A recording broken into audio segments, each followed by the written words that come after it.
Either that or a whip. Okay, so we're going to start the housing panel, and I'm going to ask that Karen Matson, who is with Hopeworks, sorry, be allowed to go first. Her schedule is a mess apparently this afternoon, and she was not aware we went till 6. But after that, then we will double back and start again with Mary Jane and go through this. And we are obviously totally time challenged, so keep it to the highlights. You do. The PowerPoint, is it? Yes, somebody else will go first because there is a PowerPoint. Who does not have a PowerPoint and would like to speak? Have at it, Mary Jane. Thank you. I'm going to keep it really short, you guys. All right.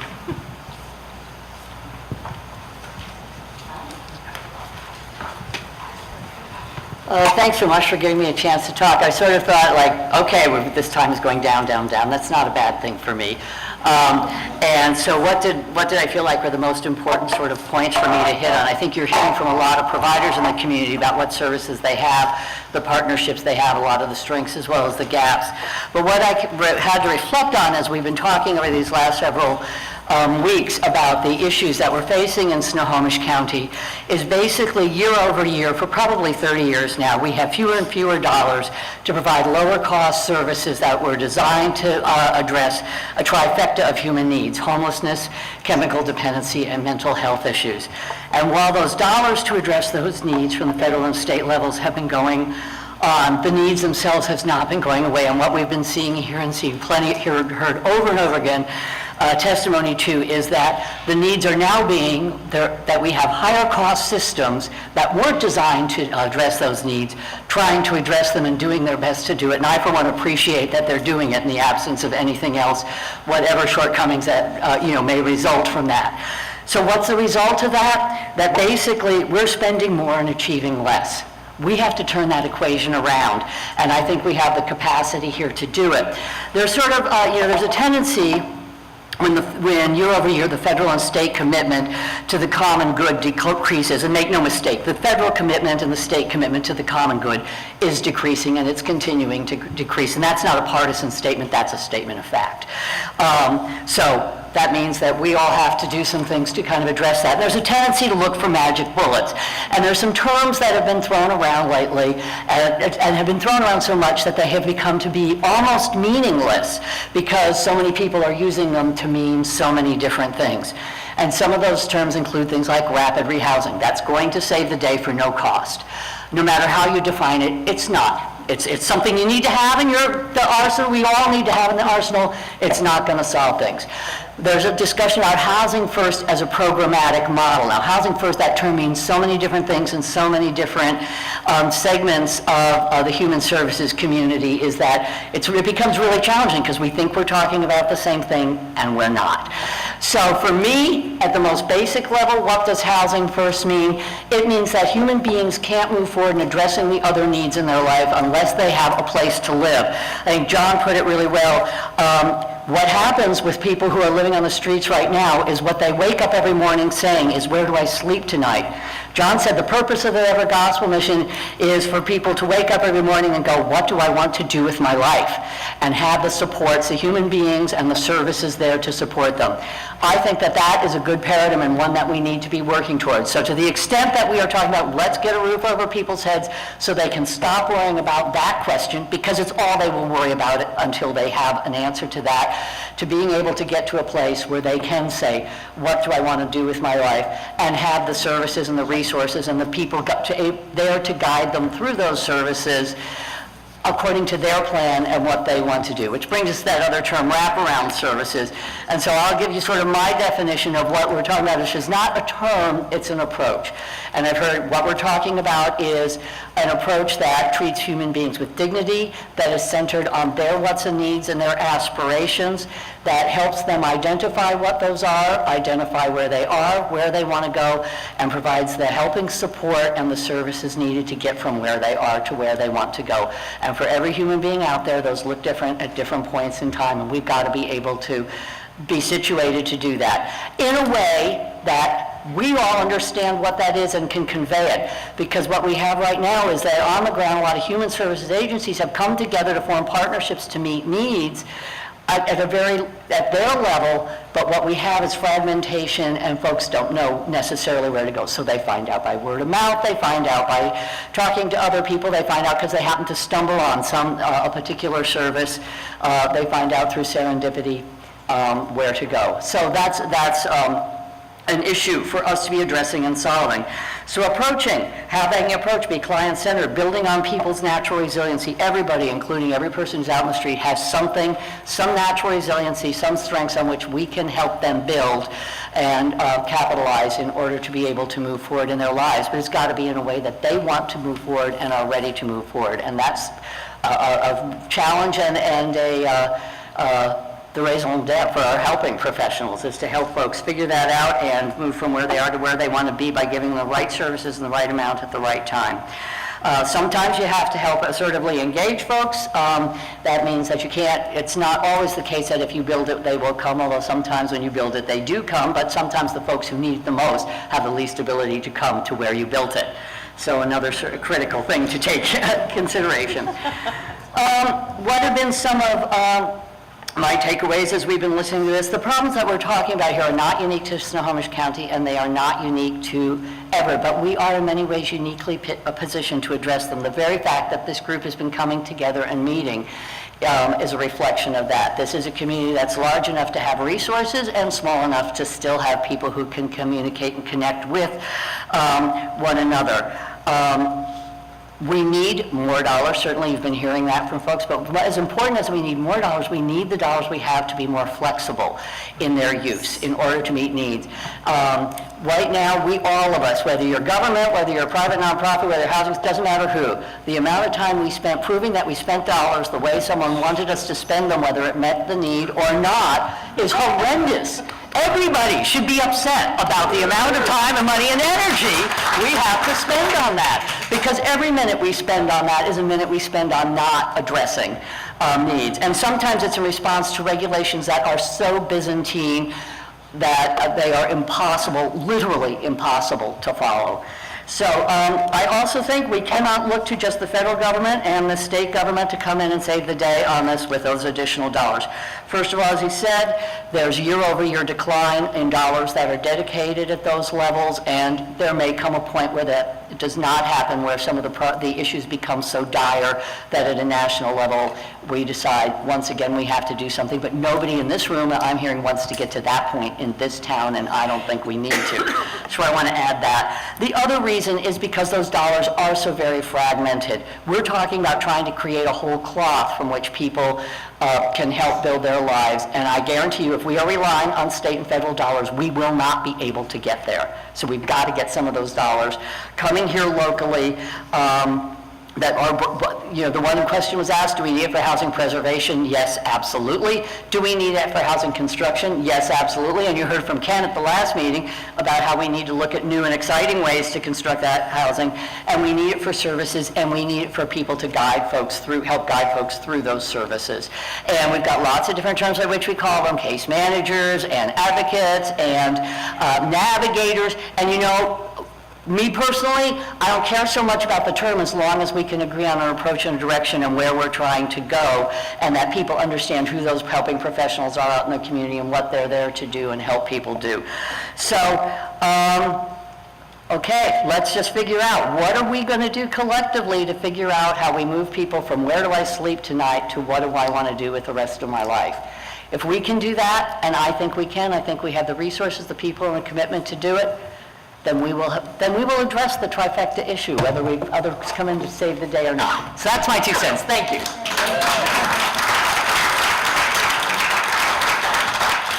Gold star for speed. Thank you.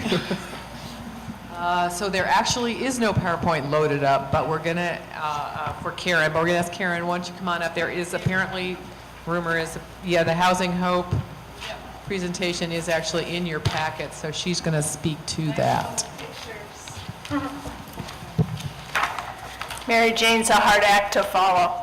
I just want to talk really briefly. You should be able to find, it's a PowerPoint in the front. It says Housing Hope, the Commerce Building. And this is an example of permanent supported housing that works, that has been in the community for quite some time. This building is located on Hewitt and Rockefeller, so we are definitely downtown.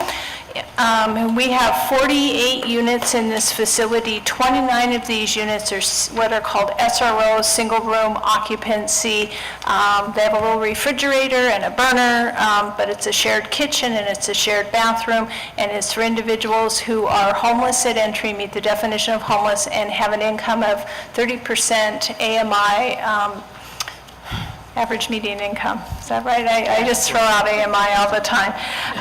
The other 19 units are studio units. They are for individuals that are 30 to 50% AMI, and the rents are lower than market rate rents, but still probably not affordable for a lot of individuals that are on the streets, $460 to $625 a month. We also have 3 commercial spaces located in this building. We provide on-site services. We have a half-time resource coordinator whose job is to connect with everybody at least almost every day and help them assess about how they're doing in their life, and are they able to maintain housing stability and health and all those other critical life functions. We have a half-time property manager that is on the property, and also a half-time maintenance person that's on the property. On the third page is a population served, and I think this is very striking. This is what happens to at-risk, homeless, runaway youth 20, 30, 40 years down the road.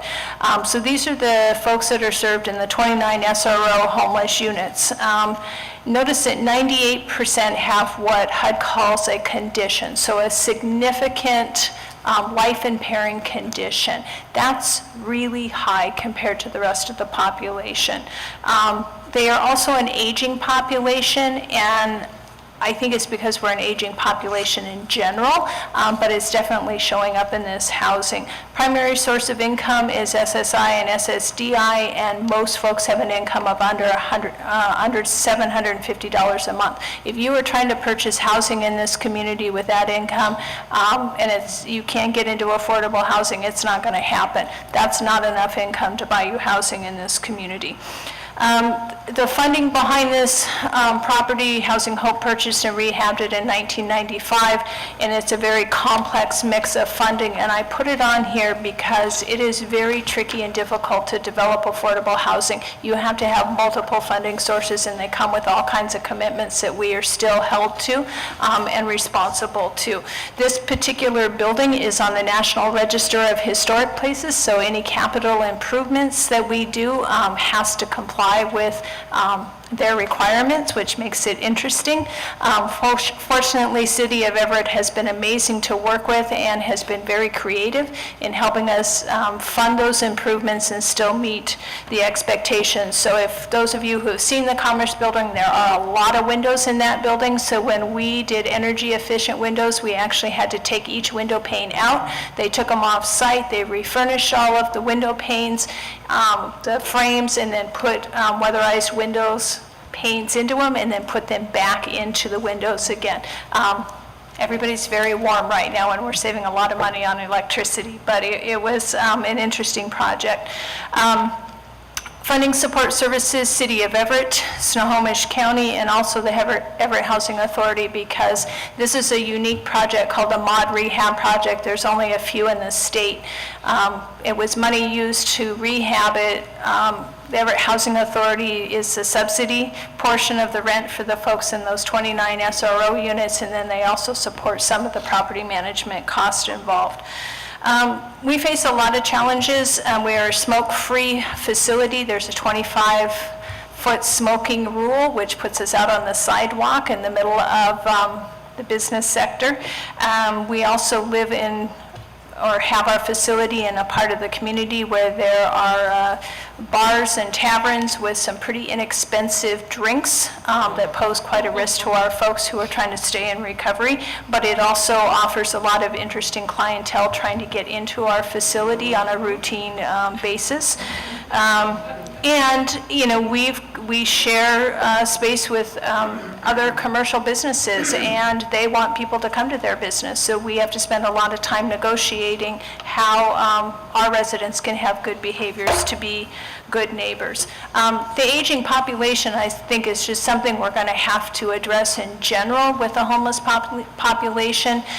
But the homeless population often has had a lot of addiction issues. Many of them are in late stages of alcoholism. At the age of 50, they are struggling with health conditions that most of us won't be challenged with until we're in our 70s or 80s. We probably have 3 to 5 residents a year die in our housing, and most of the time they really aren't capable of sustaining independent housing because of these health issues, but there is virtually no facilities that we can help them get into. Few of them have any social supports or family that they can stay with. So this is a huge challenge, finding adequate support services. The more supports that you can bring on site that will support them to be able to do preventive health, engage in recovery services, have positive social relationships, the more likely they are to retain their housing. There is a huge shortage of SRO units. We've gone away from SRO units. Even I remember as a kid my grandpa living in an SRO unit, and they're hard to come by these days. The waiting list is triple and quadruple our capacity right now, and people wait 2 to 4 years to get into one of our units. And I think one of the really low-picking fruit solutions we have is to look at trying to create more SRO housing in our community. Most of the folks stay in our housing for 5 years or more. They love it. They wouldn't choose to live anywhere else besides those units. They're happy with a room and a shared bathroom and a shared kitchen. Lastly, I would just say housing and services coupled together works. That is what most people want. They want a place to be able to go to at night, that they can sleep, that's warm, that's safe, and that there are people there that they know care about them and will provide them the support that they need. And most folks will move to a better place of recovery when they know they have those pieces. And I can honestly say that most of the residents at the Commerce Building are incredible members of our community and actually provide a lot of volunteer work in the community and contribute to the health of our community. Thank you, Karen. All right. Ashley, yeah, go for it.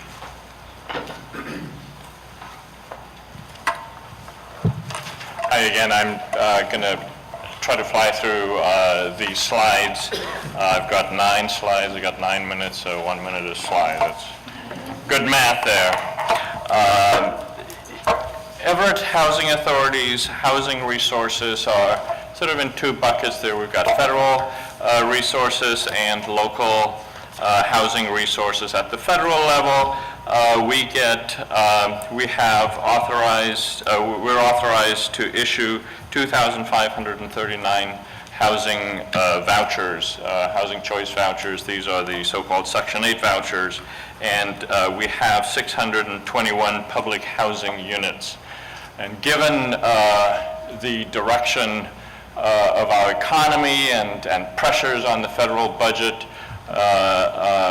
discretionary spending at the federal level will decrease. We do not expect discretionary spending to increase over time, so we have likely reached the high mark for federal subsidies for either public housing and Section 8 in this city. We've got some local, if you can move to the next slide, local housing properties, also Broadway Plaza, 12 Pines in Northeast Everett, and we have 9 affordable unsubsidized properties around the city. Next slide, please. The housing choice vouchers, we get about $21 million a year in subsidies that are paid directly to landlords. We're authorized to issue 2,539 vouchers, but this year we're funded roughly at 99% of that. During the sequestration last year, we were cut short about 135 that we could have lost permanently, but we funded those out of reserves, and since we're funded based on what we spent last year, we're fortunate to be at that 99% level. Now, 200 of these vouchers that we have are specifically dedicated to non-elderly individuals with disabilities.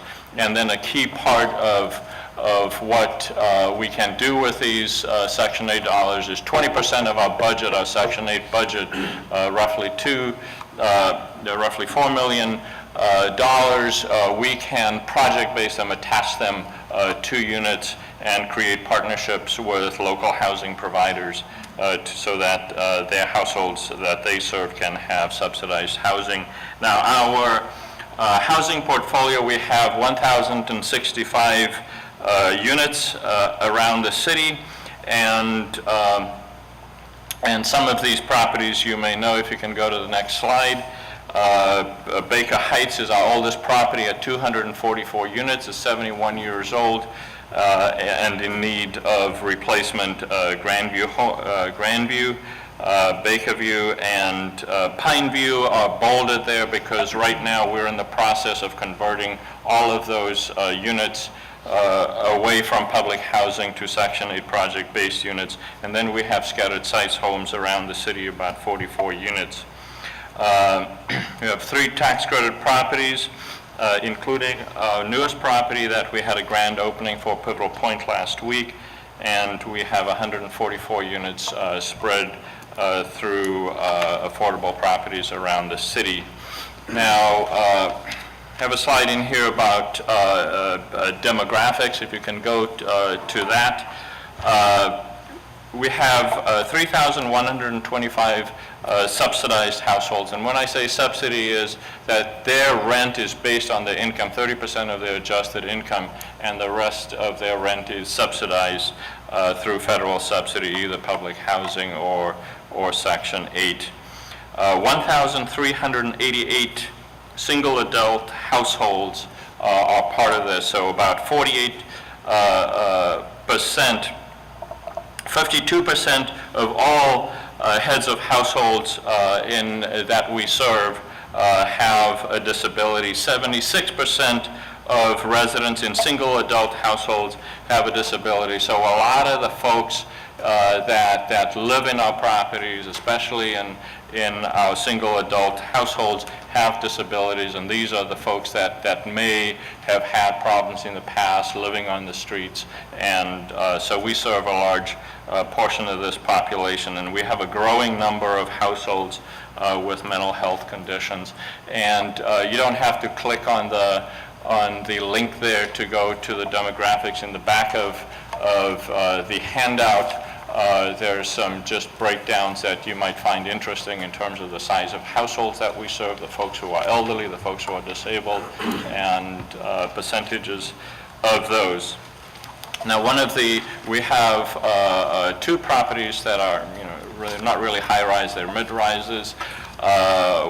We are experiencing significant issues, growing issues in those buildings. They're becoming more difficult to manage because over time, those buildings were elderly only. Now they become mixed population buildings with younger persons with disabilities living in those buildings, and the compatibility between those populations are sometimes troublesome, and there is a problem for us in the future as the age of the population decline.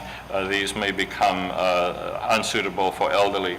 Now, in terms of what are we doing in terms of services, we created a resident services department about a year and a half ago under Tina Ellison's leadership.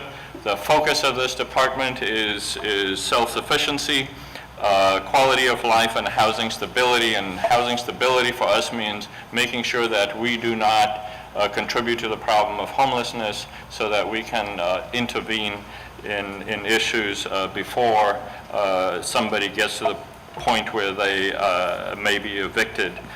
We have a family self-sufficiency program that we are restarting and funded by a grant from Building Changes.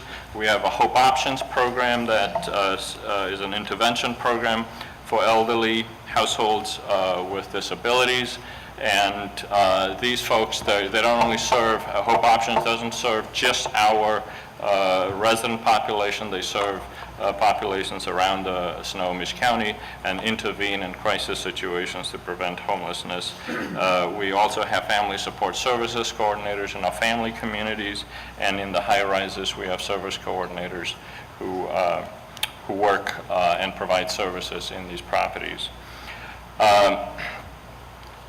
We have a number of partnerships with people that, with other agencies that we've created over time, and one of the sources of this partnership is Section 8 project basing of vouchers, meaning tying a Section 8 subsidy to a unit so that other housing providers like Housing Hope, Compass, Sunrise Services, the YWCA can serve households who have very low incomes and provide the kind of services that they have access to in their properties. So we have a number of these partnerships that provide services. The unfortunate part of this is that we have reached the cap of 20% that we can project base, and Compass would like to have more, and I know other housing providers would like more. In terms of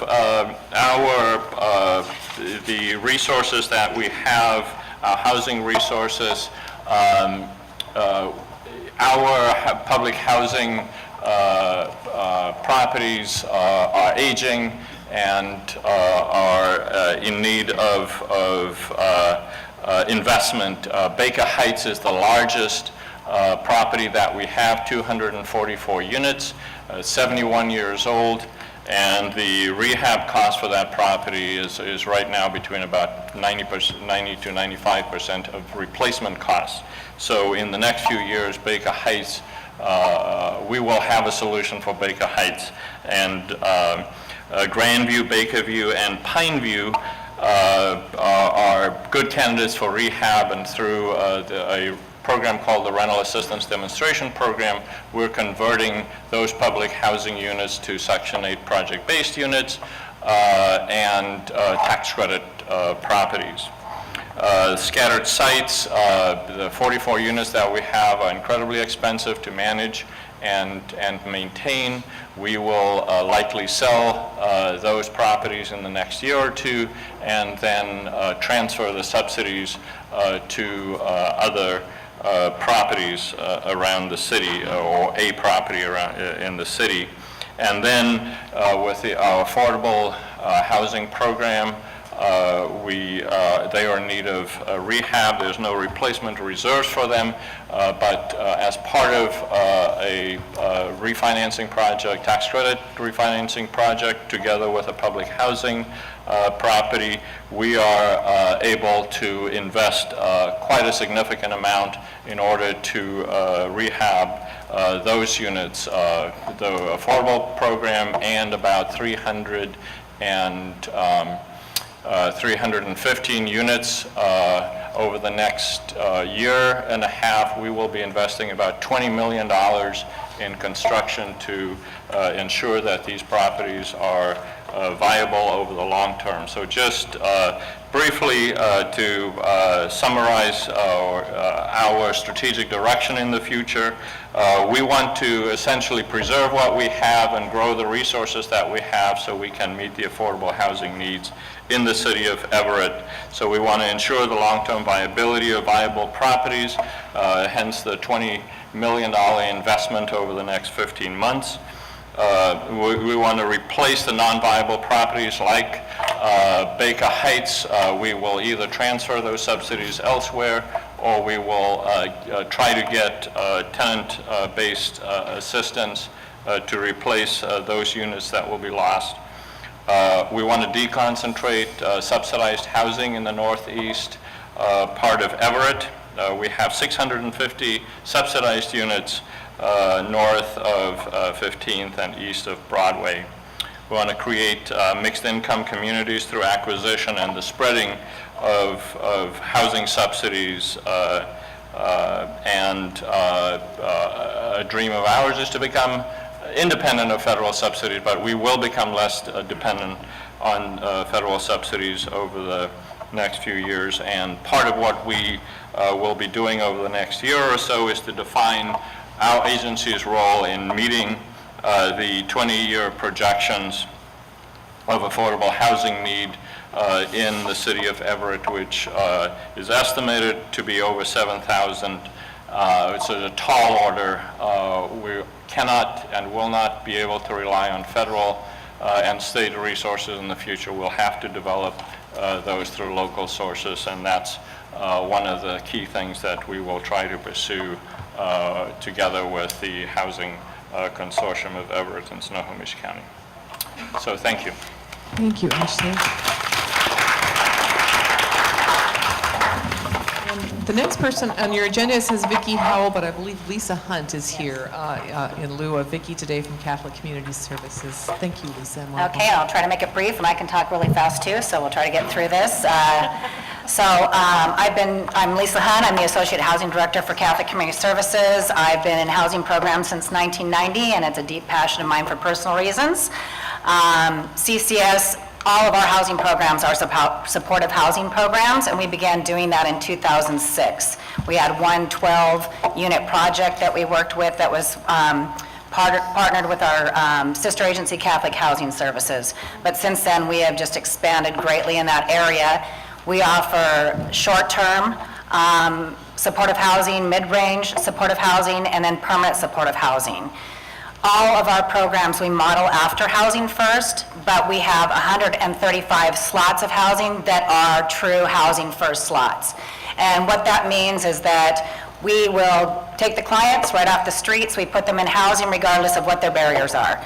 We don't care about felonies, criminal history, evictions, mental health, chemical dependency, current alcohol substance issues, it doesn't matter. And what we've found with that is that once we get them housed, we're better able to work with them to get them to start engaging in different recovery, whether it be mental health, chemical dependency, working to overcome bad credit, whatever it is, that once we get them housed, we've kind of started that trust that we need to build with them to get them to move forward. So we don't expect anything of them. They're not required to engage in services with us, so it's on us to make those services really look attractive. So we come out there regularly, we meet with them, we bring things, we help them to get what their greatest need is, whether it's clothing, shoes, is it a bed, what do they need? And we just keep on trying to bring in those services and bring in whatever they're needing to help them build that trust with us more and more and more. And what we found is just by housing people, it often decreases their use almost immediately. And we've asked questions about that, and I remember talking to one gentleman and asking about that, and I said, well, you've really slowed down your drinking. He goes, well, look, I have a fridge now, I don't have to drink it all. So it's just thinking about things like that, really. We also work around what we call a harm reduction model.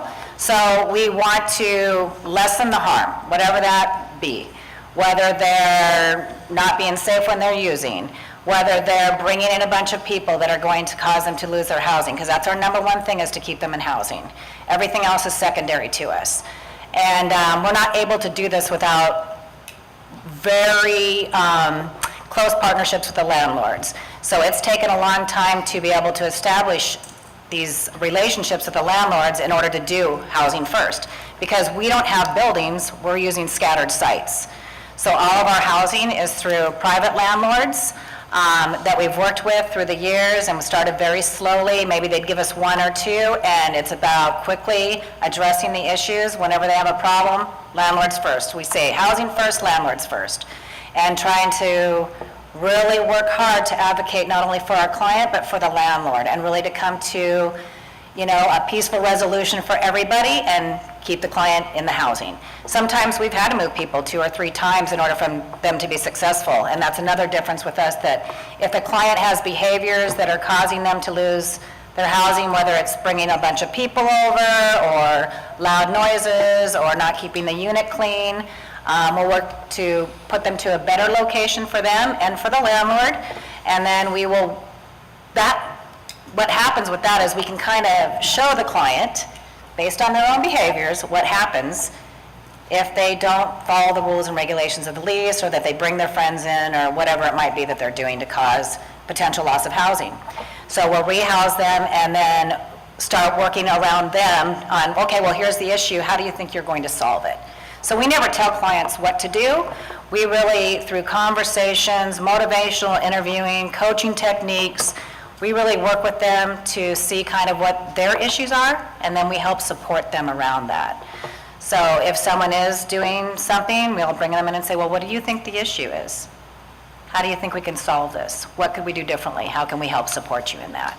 And we'll let them come up with their own plan on how to keep their housing. And then, and we always say, we will not say anything. We'll say, well, we want you to come up with the first idea. And we'll just be real quiet for a long time. And then we'll make a suggestion. Well, how do you feel about this? I don't like it. Okay. How about this? How do you feel about this? So that's worked really well for us. Surprisingly enough, our chronically homeless population, which means they're individuals who have a disability, and they've been homeless more than 1 year or longer, or 4 times in the past 3 years. And the majority of those we serve have been homeless on average of 7 years. We have actually a 96% housing stability rate with that population. And we were shocked by that initially, and I think a lot of people are. But what happens is, the people that we're serving will not go into traditional housing. The only way to reach them is through our outreach workers. So we're under the bridges, we're out in encampments, we're meeting them where they're at, and sometimes it takes us a year or longer to get somebody to actually come into one of our housing programs, but we keep on engaging with them. And the reason for that is they don't want anybody to tell them what to do. Traditionally, how housing is looked is, okay, if you do this, then you get the housing. And then if you do this, you can move on to another housing. And if you do this, you get this housing. And we don't operate that way. We say, we don't want anything from you, we just want to house you. And they're very skeptical, especially a lot of our veterans. We do a lot of veterans permanent supportive housing, and they're very skeptical about that. They feel like the government treated them poorly, or they're not getting what they need, or everybody wants to get them clean, or send them to detox, and we have to keep on explaining to them, we're not looking to do that. If it's not affecting your housing, we're not going to bother you about it, and if it starts to affect housing, we're going to have conversations. It doesn't mean that we ignore the barriers. We always continue to have those conversations. Well, how are you doing with your drinking? How's that going for you? How much did you use last week? We do things very outside of the box. We budget in drug use. So we'll budget in their use. We start with that. And that sounds crazy. But when they see that they're spending $300 a month on whatever substance it may be, that has opened up the door that's actually led to people going into treatment, because they realize that they're just throwing their money out the window. Or I remember one client saying to me, wow, for the first time in 30 years I didn't have to borrow money from my mom. And he was really proud of himself. And this gentleman did eventually go to treatment. It took 3 years. So people don't think of housing like that. People don't think that that's the ideal situation, but we are proving that it works. Very few people lose their housing with us. If people do get to a point where they lose housing, and I believe we've only terminated 3 in the past 6 years, and 2 of those have re-entered our program once they got the assistance that they needed to be able to be stable. So, let's see, where did I want to go?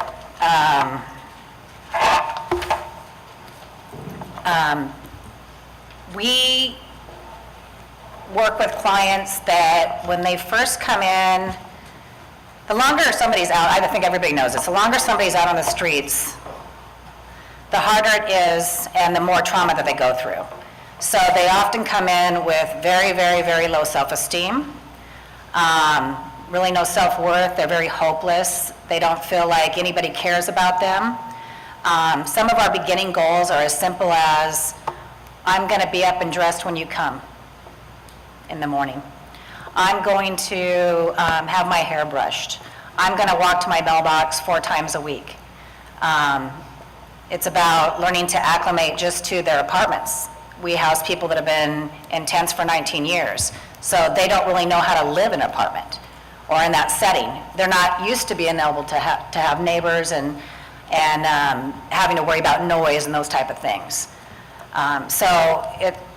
We really work hard to start the goals very small. And, you know, we have a client that says, well, I want to go to work. And we'll say, well, what does that look like for you? We want to know what they want.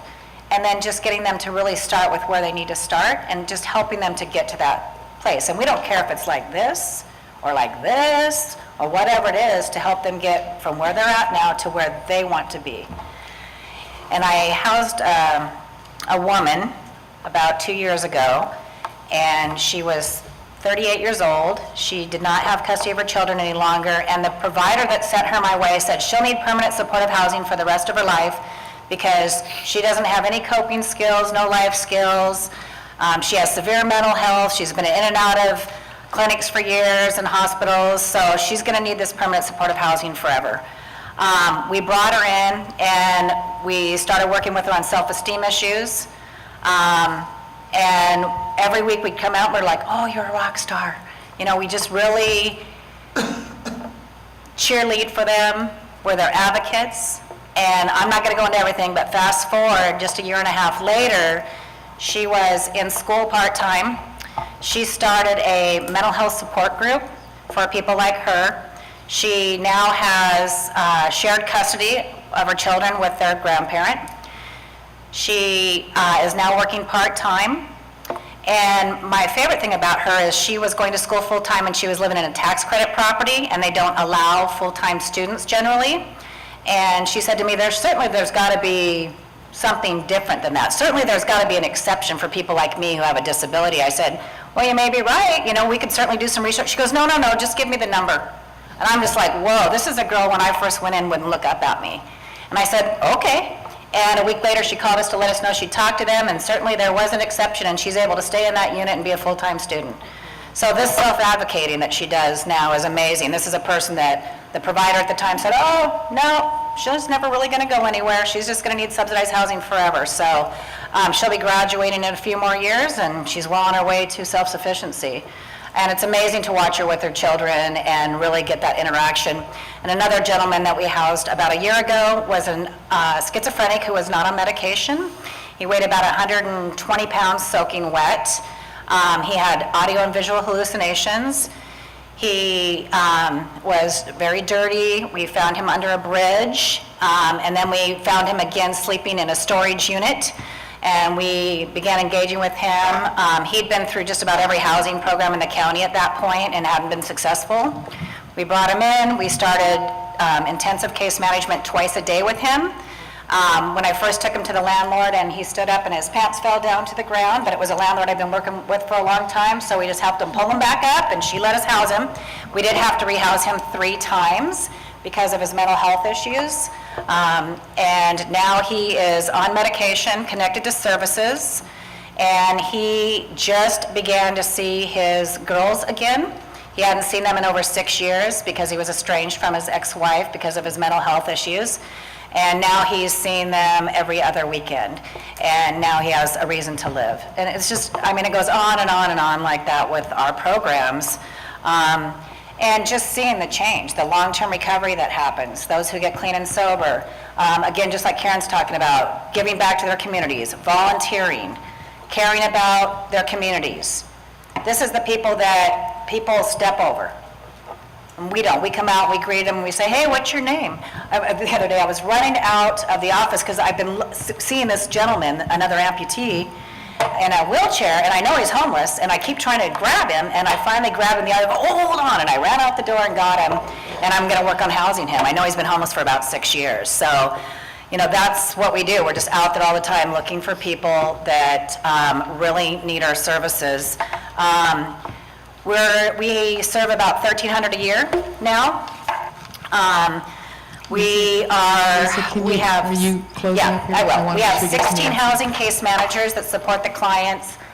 We have 5 navigators or coordinated entry specialists that are out there, and 3 outreach workers that are always out in the community. And we recently started a partnership with the Snohomish County Drug Task Force team, so we're doing ride-alongs with them out to encampments, and they're loving that because they don't get the same response that we get because we're social workers versus a policeman coming in their gear. So, yeah. Our biggest challenges are money, and I think one of the biggest challenges we have is around detox beds, so treatment beds. When people are ready to go to treatment, they're ready now. If we don't get them in treatment right away, they're going to use again, and that's our biggest struggle. So we'd like to see more money there. Thanks. Thank you. Thank you, Lisa, that's really interesting. And Nancy, who was really thinking she was here for this panel, not the other one. So, great pinch hitting. Well, there's a bit of a challenge being very last, and it's been a long day. Appreciate all of you hanging with us. It's been a lot of really excellent information, and I kept thinking, oh, that was great, that's great, I should have written that down. So I'm not sure what I'm going to tell you. But I would like to say that Compass Health is the largest provider of mental health services in Snohomish County, and we are stretched to the capacity. Last year, we turned away 700 people from our triage center, which is a lockdown. And we also have 500 people on our waiting list, 2 to 3 years waiting out. So that's a lot of people that we're not serving that should be served. Our clients often have many barriers to housing because of homelessness, because of jails, and the sheriff talked about this earlier.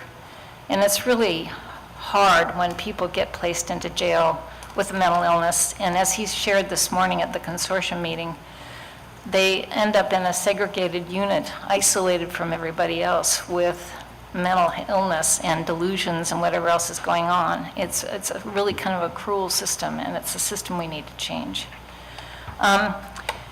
Compass Health has a full continuum I'll briefly share. We have triage and ENT, which is lockdown, so for people who are very ill. Then we go to the next step, which is we have 3 residential treatment programs, which is 24-hour services with meals. And then we go to where we have a large facility where we have our ILP and PACT, which also are very severely ill people. But we put a lot of wraparound services, like Tina said, the client-centered piece. Then we have permanent supportive housing. So in the Snohomish area, we have 14 units and 140 beds. We also have a lot of support from the Everett Housing Authority for vouchers. We have a Shelter Plus Care program in partnership with the YWCA. That allows the same thing as the housing vouchers, which is Section 8, 30% of the person's income. I'm going to just kind of, I want you to have some time for some questions. I do want to share a success story. One of our individuals has been housed successfully for 20 years. And he has his ups and downs, but because we throw a lot of services at people, that individual has been able to be stably housed and very healthy for 20 years. That's huge success, huge success. What are the gaps? Not enough housing, everything Mary Jane said. We have not enough money coming in. We need support from local government. We need support from federal government. We need innovative programs like these containers that they're doing now for housing or mini units. We need a housing levy that they've been very successful in other communities. We need the Housing Trust Fund to increase their money. And I appreciate what churches have done in the past too, because they've helped us quite a bit in creating housing and helping us support our folks through. So anyway, it takes a community. You're here. We hope to make it better in the future, and I really thank you for your time.